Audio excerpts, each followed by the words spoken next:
Salve, salve! A maior fake news dessa história do Pix é dizer que o governo voltou atrás na medida por causa de fake news. Que o governo voltou atrás porque pessoas da oposição disseram mentiras sobre a instrução normativa da Receita Federal, que foi editada, aliás, em setembro do ano passado, explodiu agora. Que o governo voltou atrás porque o deputado Nicolas Ferreira fez um vídeo detonando a medida com mais de 200 milhões de visualizações. Que o governo voltou atrás na medida porque fraudadores estão tentando dar um golpe usando a medida. Nada disso é verdade. O governo voltou atrás, não por causa de fake news, mas por causa de um fato verdadeiro. A Receita Federal, que tem como missão e tenta de toda forma combater a sonegação, tarefa dela, enxergou na medida uma maneira de arrecadar mais entre aqueles que pagam menos. E pagam menos porque uma parte do vencimento dessas pessoas fica escondido. Quantas pessoas? Dezenas de milhões. A economia informal do país. Veja só, o monitoramento que a medida propunha ajudaria a descortinar essa realidade. Essa é a verdade. Aí vamos lá, como bateu mal?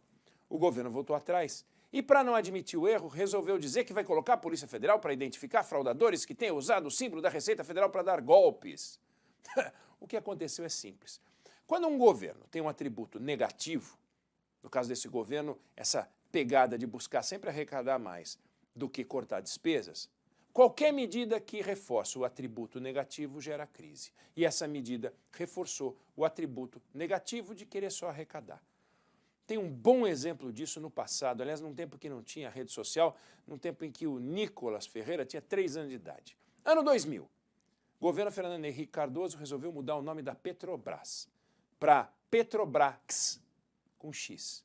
A decisão foi tomada no dia 19 de dezembro de 2000.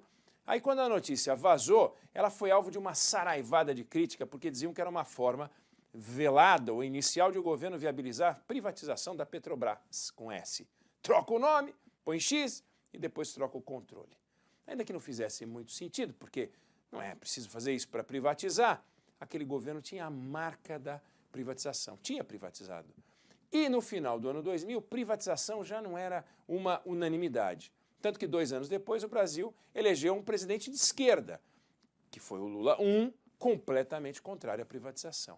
Desfecho da história, Fernando Henrique Cardoso mandou desfazer o projeto, a Petrobras não mudou de nome, até hoje é Petrobras, não é Petrobrax.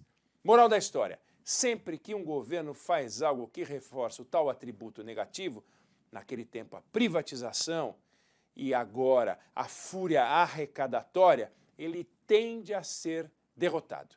A diferença entre os dois casos é que Fernando Henrique enfiou a viola no saco, desistiu da ideia de mexer no nome da empresa, e Lula, em vez de enfiar a viola no saco, enfiou a Polícia Federal para caçar fake news e fraude, como se o erro pela medida infeliz e pessimamente comunicada tivesse sido dos outros e não do governo dele.